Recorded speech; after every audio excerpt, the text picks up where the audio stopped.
Deutsche Bank reiterating its buy rating on the stock, making the case that liquidity risks that had been hammering the stock over the last couple of trading days before today's relief rally, that they have been a bit overdone. Now, this is one of the stocks that has been on quite a wild ride since the collapse of Silicon Valley Bank, as investors did worry that firms with large positions to bonds of longer maturities will be forced to sell at losses to cover deposit withdrawals.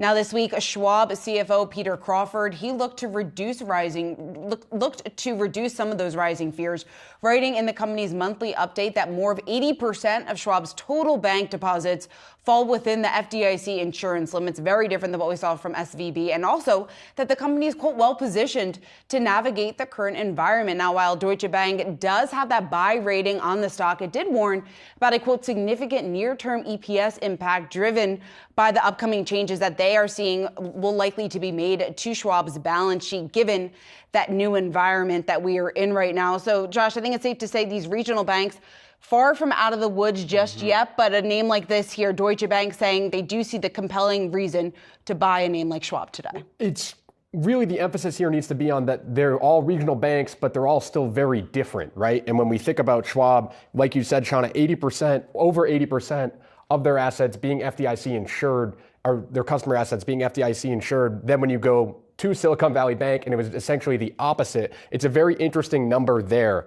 And then you got to look at the other hand of what Deutsche Bank is saying about the profitability, near-term concerns. Moody's out with a note today saying that they're worried about profitability sector-wide, Dave. So that's something that does maybe apply to all regional banks and maybe just banking in general right now. But then when you think about the bank specifically, still differences in sort of how these banks operate.